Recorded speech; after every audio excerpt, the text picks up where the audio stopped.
In the wake of their failure to stop the confirmation of Brett Kavanaugh to the Supreme Court, the George Soros-funded Council of Unhinged Leftist Knuckleheads, or CUCK, gathered last night to discuss whether they should come up with some new tactics.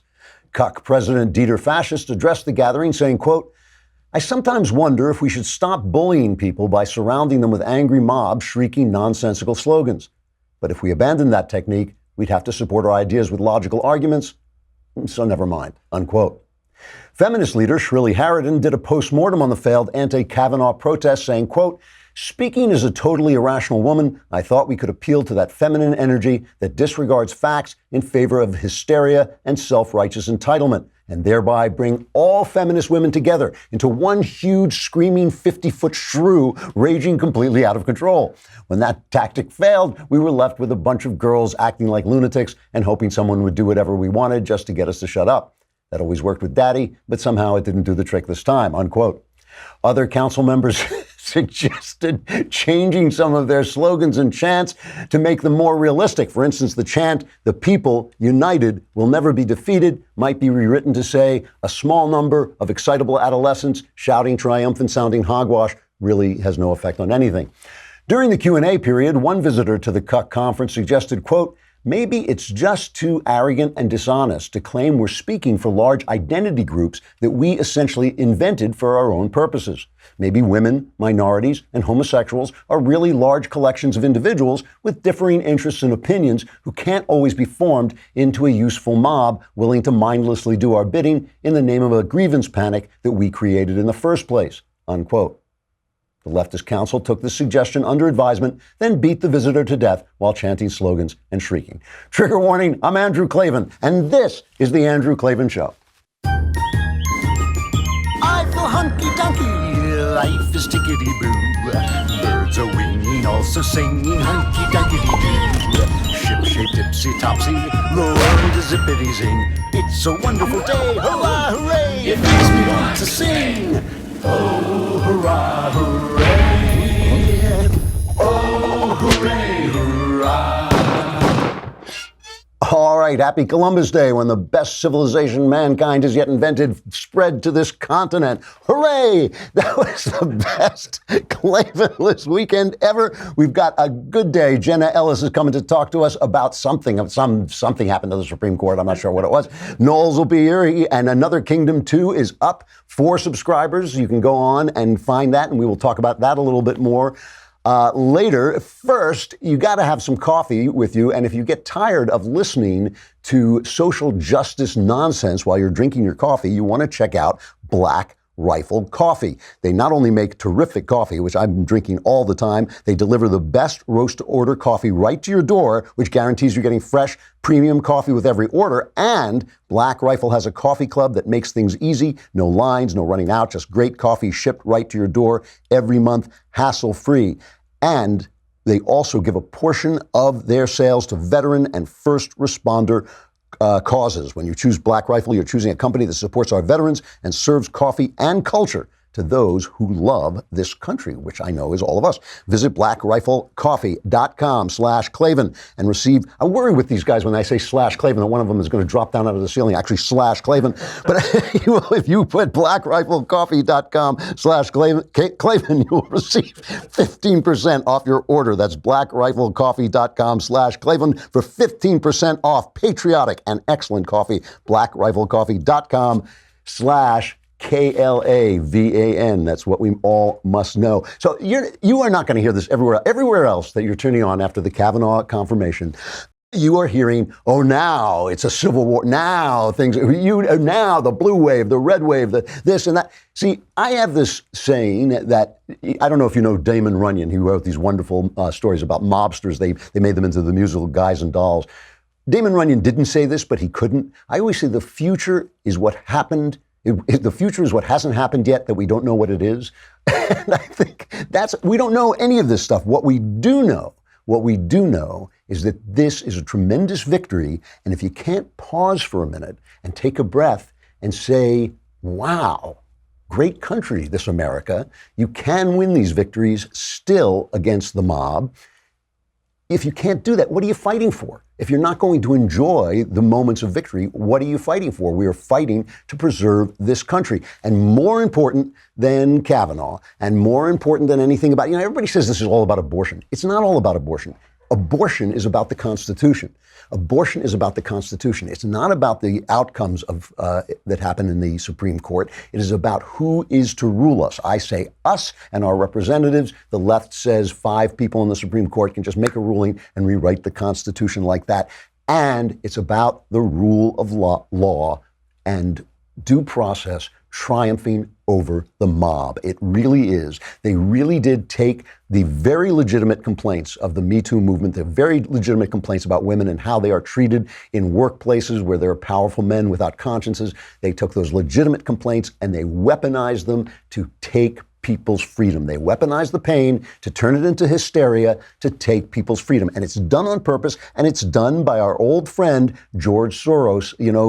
A woman, Asra Q. Nomani, a former Wall Street Journal reporter who is a leftist, feminist, pro-abortion person who used to be a reporter for the Wall Street Journal. She has been following the resistance money. Why? Because she's also a reporter. You don't find those too much anymore, but she is a reporter, and she's been following the money, and she's organized her findings into a spreadsheet, which you can get online. At least 50 of the largest organizations that participated as partners in the Women's March received grants from Mr. Soros's Open Society Foundation. He's the guy who does not believe America should have its own sovereignty. He believes that we are the biggest stumbling block to a better world. He has said that he has a messiah complex. He has said he thinks he's a god. And all of this money, the number of Soros-backed partners has grown to at least 80. At least 20 of the largest groups that led the Saturday anti-Kavanaugh protests have been Open Society grantees. And why don't they cover it? This is the best part. She says, I've pieced this together. It's an open secret, but one that journalists avoid. Why? She says many sympathize with the liberal causes, Open Society champions, and some have been paid Open Society fellows or grantees. And this is what the Open Society turns you into. Show that protest where they were beating on the door of the Supreme Court. Here they are. These people went and after the confirmation vote, they started attacking the door of the Supreme Court. It looks like a scene out of Night of the Living Dead. It's Night of the Living Left or Night of the Living Brain Dead or something. It's like they just look like zombies. They turn people into. And that's what this is why. And let me just point out one thing. When we're talking about due process and they say, well, there's Daily Caller had a thing where they went out and interviewed some of these protesters about whether they should get due process. Play that for a minute. Yes, innocent until proven guilty in a court of law. Yeah, but not in this case. Not in this case. Yeah. Like, innocent until proven guilty apply here. I want to believe it, but his behavior is kind of contrary to that. I feel like it would have been compliant if they actually went through with the investigation, but now they're kind of leaving it in the hands of the public. Proven guilty, does that apply here or no? But see, the thing is, it's not about innocent or proven guilty. It's about he will not stay still long enough and take responsibility for what has happened already.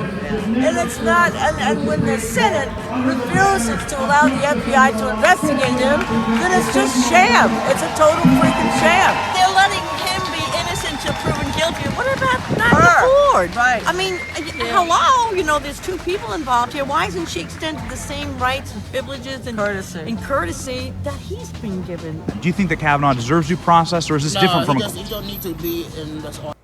It's frightening, right? It's frightening. They're getting rid of due process and the presumption of innocence. And one of the arguments as well, it's not a court of law, it's a job interview. Let me tell a very quick Hollywood story, all right? In Hollywood, Mira Sorvino, a terrific, beautiful actress, one that I think she has an Oscar and a Golden Globe, she got chased around the room by Harvey Weinstein. So what did Harvey Weinstein do? When Peter Jackson was trying to cast Lord of the Rings, a very big movie, right? A very important part for an actress to get. He was looking at Mira Sorvino. He was looking at Ashley Judd, who also got chased around the room by Harvey Weinstein. Weinstein's people call up Jackson and say, these actresses are really, really tough to work with. They are terrible, terrible people. So he didn't hire them.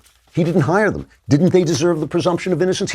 I'm not blaming Jackson. He got conned and he really regretted it. He was really sorry about it. But didn't they deserve the presumption of innocence, even in a job interview? Why? Because anybody can say anything about anyone. Your ex-husband, your ex-wife can show up and just slander you in any situation, ruin your life. You always, the accused, not the accuser, gets the presumption of innocence. And you do not want, and that's why this is such a victory. And this is why you have to pause for a minute and say, whoa. What a great country. What a country. And the people were genuinely heroic. And that's the thing I want to talk about in just a second. But first, I have to talk about my underwear. Because, you know, there's nothing more important than my underwear. Because these pair of thieves, this is true, pair of thieves makes this underwear that is incredibly comfortable. It is like you are going commando. You wear it, you do not know you are wearing it. It's the most comfortable underwear you can wear. It's got this moisture-wicking fabric they want me to talk about. But who cares? I don't have to make it. I just have to wear it. And it feels so good. It makes you feel cool and fresh. It's like air conditioning in your pants. One of the guys who started Pair of Thieves says all his wife ever wants to see him is a pair of their super fit briefs, and his wife is Jessica Alba. No, this does not mean you should take pictures of yourself in your Pair of Thieves underwear and send them to Jessica Alba, but you can show them to your wife. For a limited time, this month only, our listeners get 20% off their first order at pairofthieves.com/Klavan. 20% off when you go to pairofthieves.com/Klavan is this month only. And I'm really not joking around. I mean, I actually didn't know I was doing their ad today, and I put them on because they're just so comfortable. Pairofthieves.com/Klavan, and you will just say, how do you spell Klavan? It's Klavan. So these people were genuinely heroes. And a lot of times we think a hero looks like this, basically. A day may come when the courage of men fails, when we forsake our friends and break all bonds of fellowship. But it is not this day. But it turns out a hero really looks like this. Cut 6. Well, nothing is irreparably damaged. This has been a nasty process, initiated in the beginning by Senate Judiciary Democrats and then carried over into the public. We've literally been under assault here by a mob that's going to our homes, brushing up against us in the halls, requiring enhanced security. But look, the good news is the mob didn't win. Justice will be done. We protected the presumption of innocence in this country. It applies in all walks of life, and certainly in Supreme Court confirmations.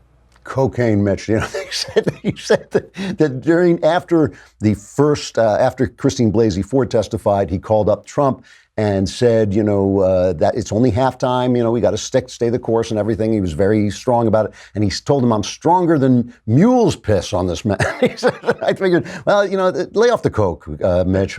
But no, really, who would think that this guy with this very narrow emotional range, as you would say, who looks like that, he's the hero, and we've picked on him. A lot of people, I haven't because I always understood this, but like a lot of people on the right have picked on him because when you're in an organization like that and you're wrangling 50 senators, all of whom have enormous egos, all of whom are excellent politicians, or they wouldn't be, the U.S. senators. It's hard to get everything done, but he has committed himself to these judges. He's got 26 circuit federal court judges. He has done a tremendous job. I have to give a little bit of a nod to Flake. I really picked on Flake when he caved in after the Soros women went after him in the elevator.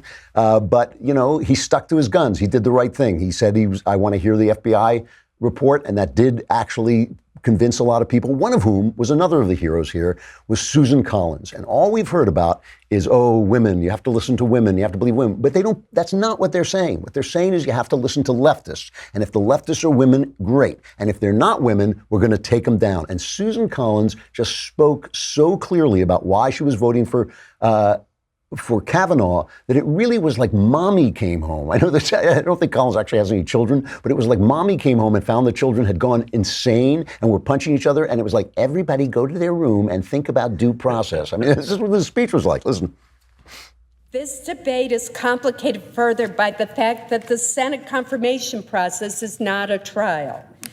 But certain fundamental legal principles about due process, the presumption of innocence and fairness do bear on my thinking, and I cannot abandon them.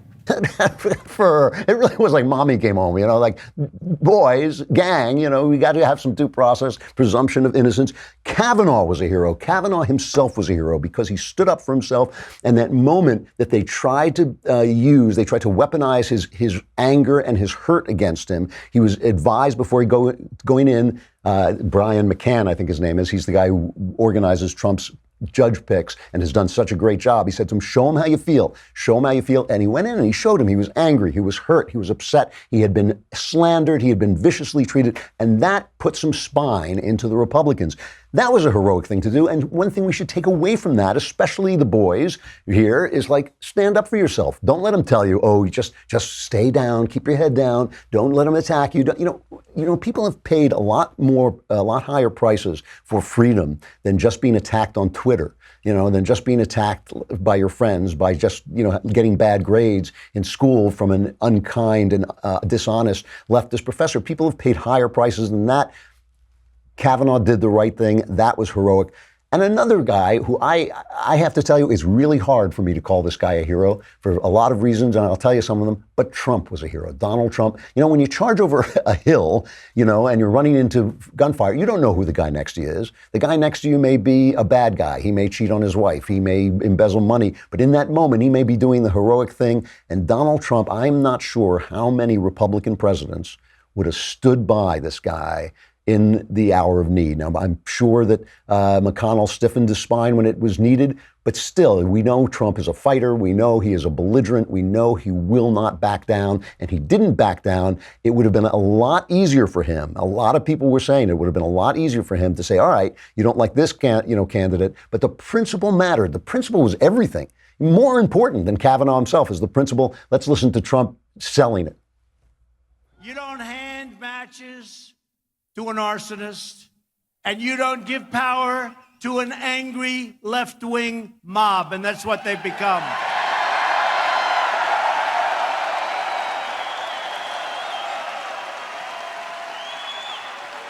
The Democrats have become too extreme and too dangerous to govern.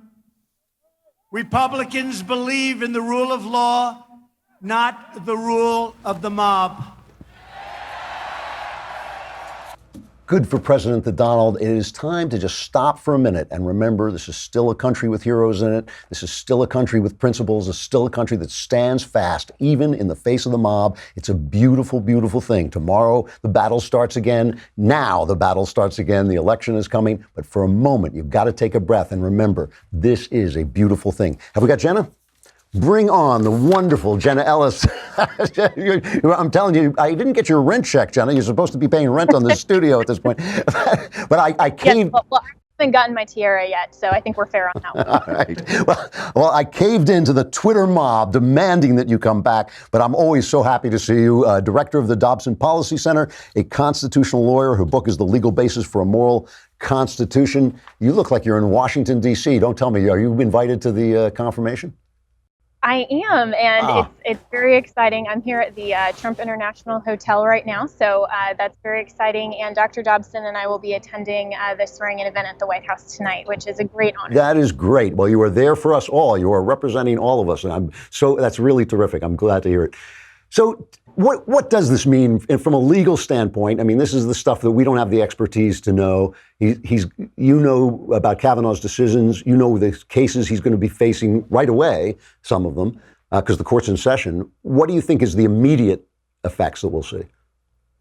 Well, the immediate effect, I mean, nobody is sitting here talking about, oh my gosh, product liability is just going to totally change. I mean, we're talking about a conservative majority, mainly for the issues that the left has been using to manipulate an activist court for the last 50 and 60 years. And so in the initial term here, I think what's going to be interesting is to see what cases they actually vote to bring on the docket, because only 4 justices need to vote affirmative to grant what's called the writ of cert or the cert petition to get a case on the docket. And so Justice Kavanaugh now will represent, I think, an important fourth vote to get cases that may otherwise have not been heard, like the Masterpiece Cake Shop case from last year. That stood pending for several years before they got to 4 votes to actually hear that. So I think we're going to be seeing more religious liberty issues, more freedom of speech issues, more First Amendment cases generally, and things that a conservative court will now hopefully try to continue to preserve and protect our fundamental freedoms through cases that they add on to the docket. So that's really interesting. Was it Kennedy, you feel, who was not that fourth vote when those cases like Cake Shop were coming up? Yeah, you know, Justice Kennedy had a very interesting dynamic on the court. He was known as the swing voter, the most powerful man in Washington because of that. And he did definitely believe in our fundamental protections, but where he was very weak and non-conservative was on the social issue agendas. And so, of course, he wrote the Obergefell versus Hodges majority opinion, the same-sex marriage opinion. And that case, frankly, read like a Hallmark card. I mean, it was something that was not legally robust. It absolutely went against the constitutional framework. And that was all 4 of the dissents in that case were very clear that this was potentially a win for the LGBT agenda, but it was not a win for the Constitution. And so where Justice Brett Kavanaugh, I think, will step in and be different than Anthony Kennedy is looking at protecting and preserving the Constitution. He has had a very, very clear track record, and even conservatives initially wanted Amy Coney Barrett. Some of them did, but for Kavanaugh specifically, I think that the reason that both sides were a little bit hesitant in the beginning is because he's not an outcome-based jurist. And as a constitutional law attorney, I think that's actually the most appropriate justice that we can have on the court. That's really interesting. I mean, Susan Collins spoke at length. By the way, I have to just mention that the dissent, Antonin Scalia's dissent in Obergefell, is one of the great pieces of writing. I think everybody should read that. Susan Collins was talking about this, that he is, in fact, he is bound to precedent. He does respect the precedent that may keep something like Roe v. Wade in place after so many years. What is it, like 45 years? Do you agree with that?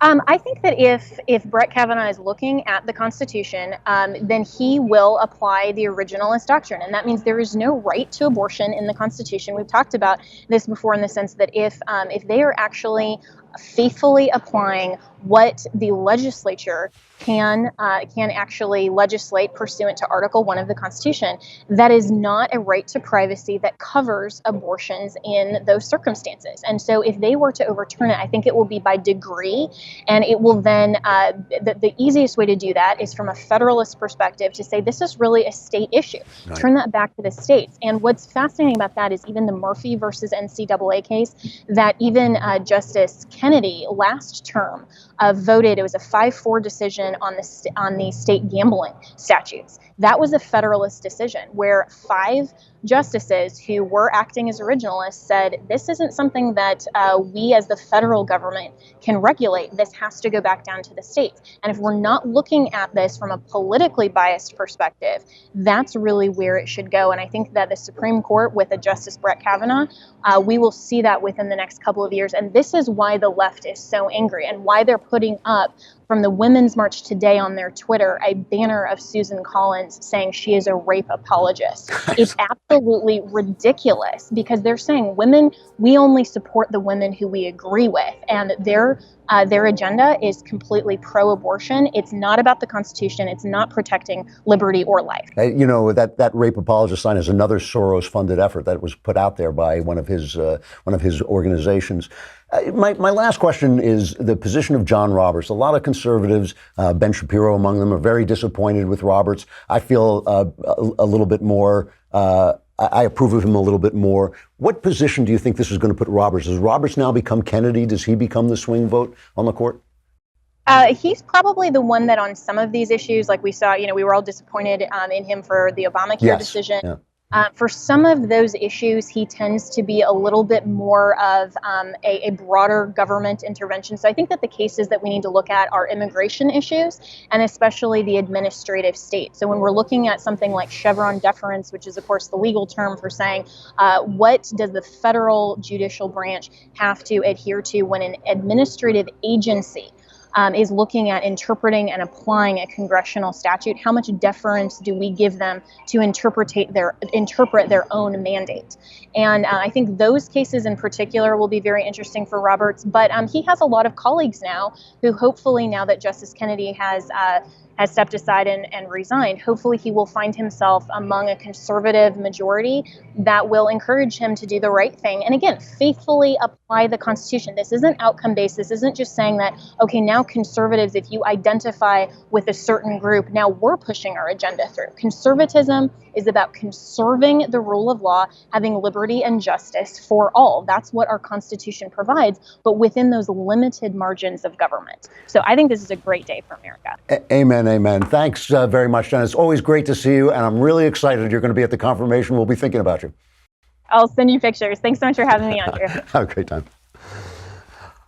All right. Finally, the Daily Wire has launched the next chapter in Another Kingdom, a podcast series written by by me. I'm sorry. It's and performed by Michael Knowles. And I got to say it. I'm not going to say this when he comes on because I would hate. Just the words wouldn't come out of my mouth. He did such a great job bringing this thing to life. Today and on every following Monday, subscribers to the Daily Wire will be able to watch the new episodes of Season 2. If you're not a subscriber, shame on you. You'll have to wait until Fridays to watch the episodes, and you'll only get to see the first 15 minutes, and then you can listen to the rest. But you will not get this incredible visual component. It is so beautiful. Let's take a look at the clip from the first episode of Season 2, and you can see how great it looks. Then, finally, it was dark. Time to go. With the locket still in my hand, I rolled off the bed. There was nothing to pack. I had nothing with me. I ditched my phone so no one could trace me. I'd stopped at an ATM near LA to stock up on cash. I couldn't use credit cards. They could trace those too. I dismantled the GPS in my car. No internet, no social media. I was invisible. And I was utterly alone. I crossed the shit brown carpet to the door. I opened the door onto the night outside. There was Billiard Ball. He stood gigantically on the threshold, framed in the doorway with the parking lot lights glaring behind him. Before I could react, he jabbed me in the neck with a stun gun. The electric blast sent me reeling back into the room, convulsing, down to the floor. I dropped to the carpet, jerking and shuddering. My muscles were locked up, immobile. All I could do was lie there and judder and watch as Billiard Ball stepped calmly into the room and calmly shut the door behind him. His enormous shoulders were packed into a leather jacket. His muscles bulged through the thin sweater he wore underneath. He looked down at my quivering body without a smile, without a sneer, without any emotion at all. He hardly seemed interested in what he saw. He reached into his jacket and slid the little stun gun into his left inside pocket. Then he reached across into his right inside pocket and drew out a small leather case. Terror exploded inside me as I watched him unzip the case and deftly remove a syringe. I made a horrible, helpless, gurgling noise in my throat as I battled to get control of my body. It was no use. My muscles had been severed from my will. Man, that looks great. That is amazing. You can just see the drawing come to life and fill itself out if you're listening to us. So here's how it works, all right? If you are a subscriber, you get it on Monday, you can watch the entire thing. If you're not a subscriber, you get it on Friday and you can watch the first 15 minutes, but you can listen to the rest. Everything will be available on audio on Friday for everybody, but why wait? Head on over to dailywire.com and subscribe to watch the first and second seasons of Another Kingdom. And we have got, this is a real coup, we have got the star of Another Kingdom with us right here. I got to say goodbye to Facebook and YouTube, but we're going to bring on Knowles in just a second. Come on over to dailywire.com where you can listen to the rest of the show. And while you're there, subscribe. You get Another Kingdom. You get all our shows. You get to be in the mailbag and all your problems get solved. I mean, that's for $10 a month. Great deal. $100. You get the whole year. We'll throw in the leftist tears tumbler. You are going to need this, baby, because there's more to come coming up. We got Knowles coming up in just a minute.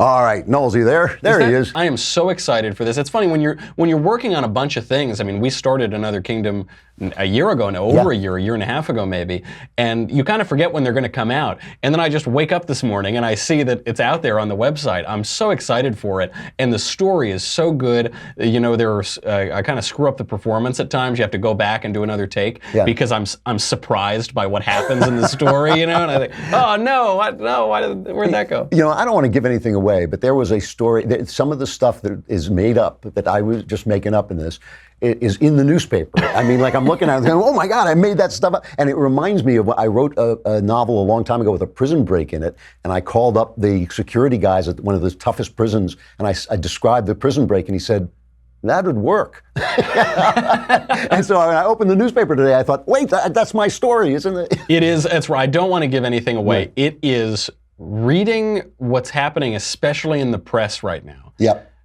With everything that's happening in politics, you know, and has been happening for a while, it is off the pages of Another Kingdom. There's a third kingdom now. You know, there's the LA of the story, this crazy fantasy land, and then there's reality, which is the craziest of all. Well, you know, I've been waiting to have you on, not just to talk about this, but also to wish you a happy Columbus Day. How dare you? How dare you, I know Drew? this is your favorite holiday.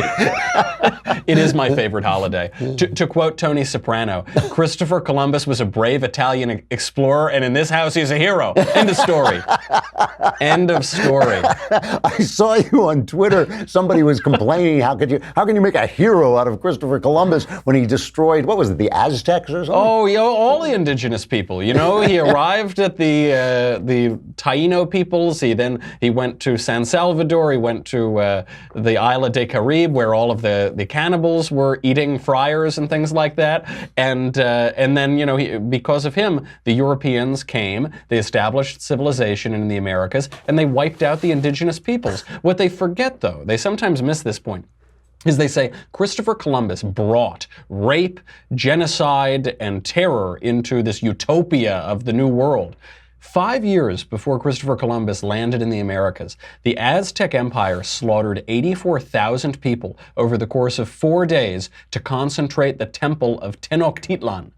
He was a great god, though, Tenochtitlan. But he was a good one. He's worth it. You know, if any of those gods are worth it, it's Tenochtitlan. If you're going to kill 80,000 people, it should be for that guy, yeah. Well, they seem to, I think they get the math a little wrong, though, because if Christopher Columbus brought over the slaughter and the genocide and the rape, he must have done it by teleportation 5 years before he actually arrived in the Americas. You know, it is a good point, too. I'm willing to grant that there were Indian tribes in America who were mistreated and were cheated, of course. That is all true. But it is true that as a human being, right, the world that came to America, to this continent at that point, is a less violent world, a less oppressive world, a less, and of course for women, it's the only world to be in. Right. And, you know, this is really what bothers me about, so all of this slander and smears against Columbus, they're all based on nothing. There's now in recent years, they've taken to using a couple documents about what a bad guy Columbus was to smear him.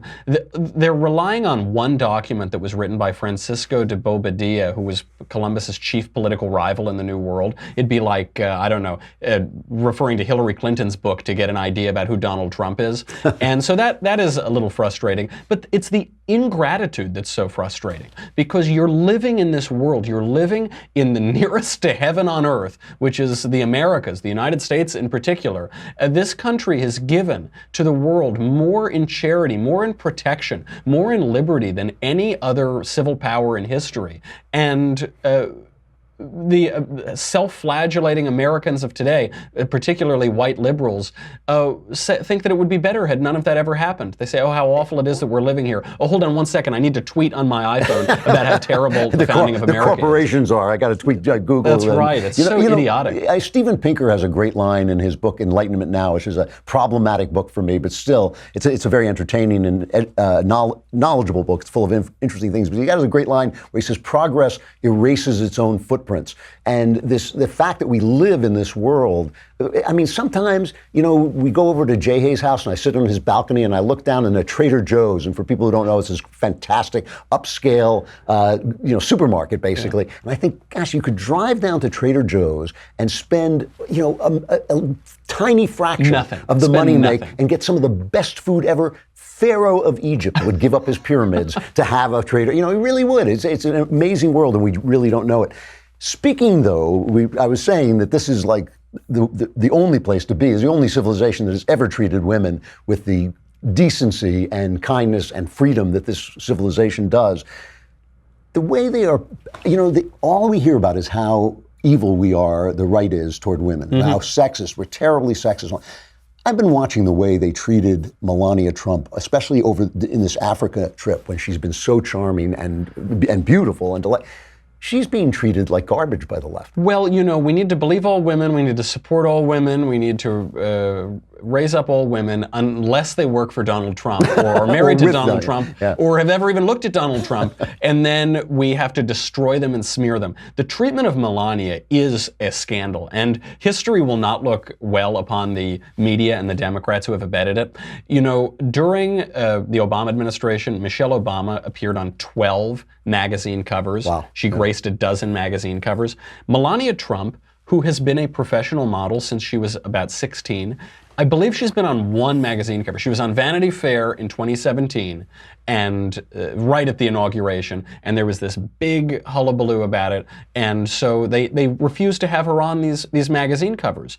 Michelle was on Vogue 3 times, Essence twice, Time magazine twice, no Melania, and now, by the way, with this Kenya trip, you've got the entire mainstream media apparatus going after her. So the main attack on her is that when she was on safari in Kenya, she dressed as is appropriate when you're on safari. That's the big attack. They were picking on her for her hat. That's what I saw. For her hat. Yeah. So she wore specifically the pith helmet. Pith helmet. Which is this, when you think of traveling around Africa, that's what you think of. And so CNN, they send out this headline that says, quote, U.S. First Lady Melania Trump's latest white hat evokes colonialist comparison. From you. Yeah, exactly. Yeah, I always love when they leave out the object of the, yeah, exactly. Yeah, critics say, no, you're the critic. The New York Times, they write about this. The pith helmet Melania Trump wore during a Kenyan safari wasn't her most glaring faux pas. Oh, First of all, can you name one faux pas that I can't.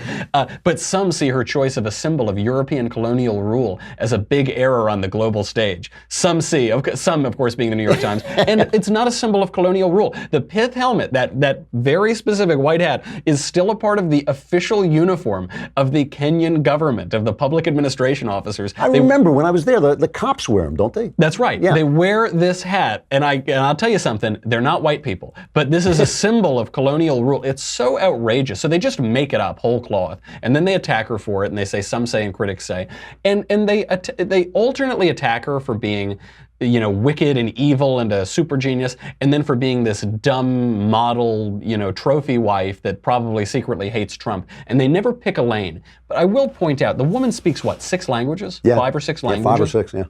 I mean, this is an accomplished woman.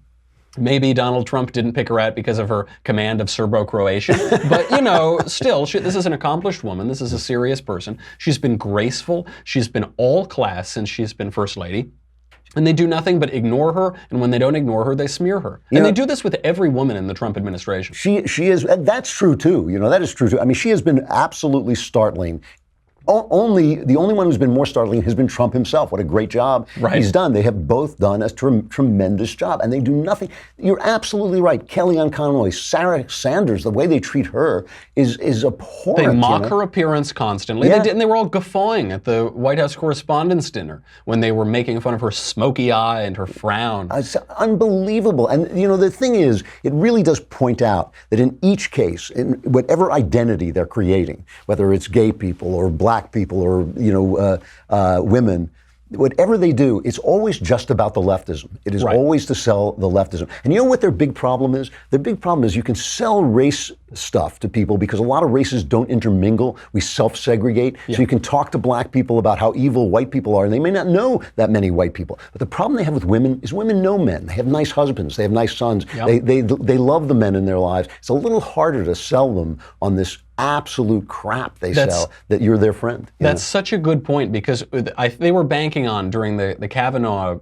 circus, increasing voter enthusiasm among Democrat women and crushing it among Republican women. In fact, the opposite happened. Voter enthusiasm among Democrat women decreased by 2 points, and among Republican women, I think it was up over 10 points.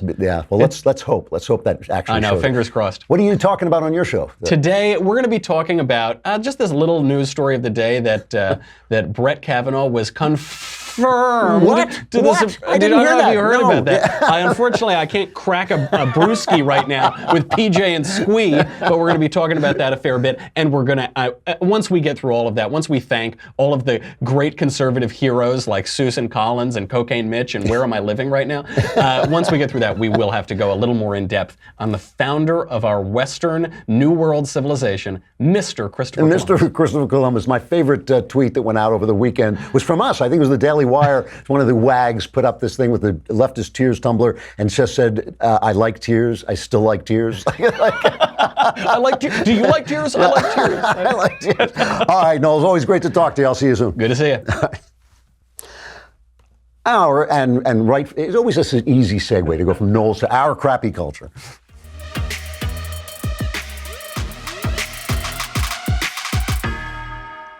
So you've probably heard about this. This British street artist, Banksy, pulled off this kind of spectacular prank at I believe, Sotheby's in London auction. Okay, he has this the guy is, nobody knows who Banksy is. They have a lot of conjecture, but they don't know who he is. And he's supposed to be, but what he is a street artist. He does graffiti, but he has now become very popular and his stuff is very expensive. And one of his most famous pieces is called The Girl with Balloon. And it is a picture, it's a stencil, basically, of a girl letting a balloon go. It's a balloon is shaped, it has a heart shape, and it's become incredibly popular. It's on all kinds of, merchandise and things like this. And it's kind of a weird thing, because when you first look at it, it looks like she let her balloon go and it's flying away. But then when you look at it more closely, it looks like, oh, maybe she is actually releasing this balloon and letting go of her emotional life and becoming grown up or whatever. So it's sold at this auction for over £1 million. I think in dollars it was $1.4 million. And after he hammered it down, and we'll show it happening, after he hammered down the sale, Banksy had built into the frame a shredder. And the picture then that the guy just paid £1 million for was shredded in the frame. They stopped it about halfway. Here's the shot.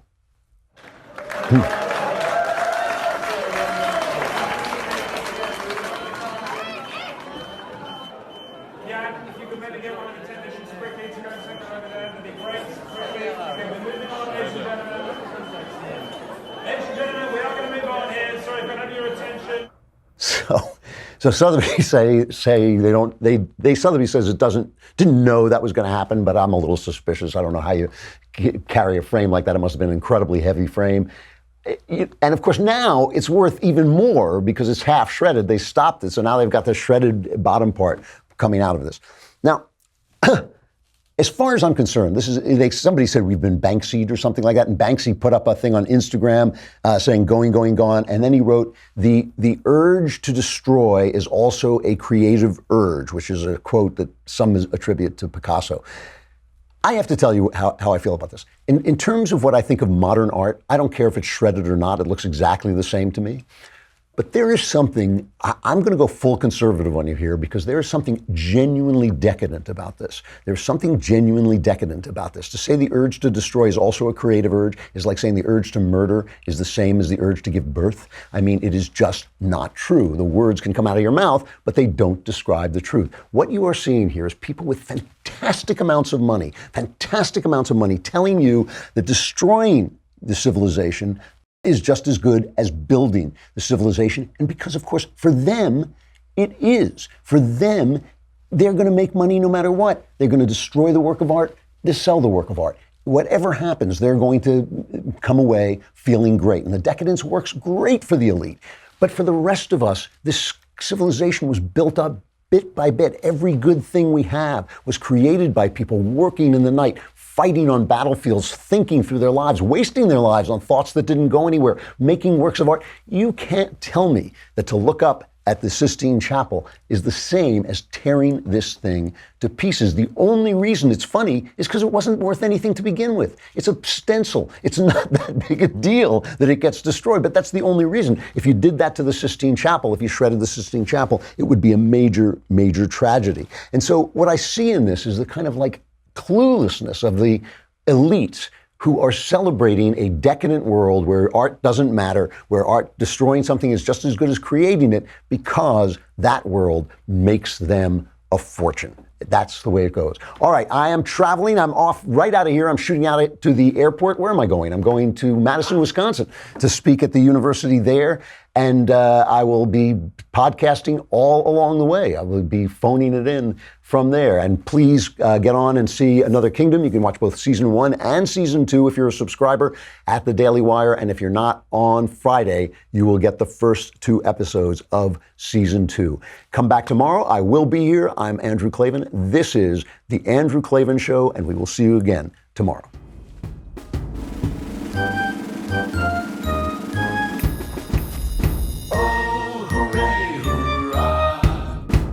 The Andrew Klavan Show is produced by Robert Sterling. Executive producer, Jeremy Boring. Senior producer, Jonathan Hay. Our supervising producer is Mathis Glover. Technical producer, Austin Stevens. Edited by Alex Zingaro. Audio is mixed by Mike Cormina. Hair and makeup is by Jesua Alvera. And our animations are by Cynthia Angulo and Jacob Jackson. The Andrew Klavan Show is a Daily Wire Forward Publishing production. Copyright Forward Publishing 2018.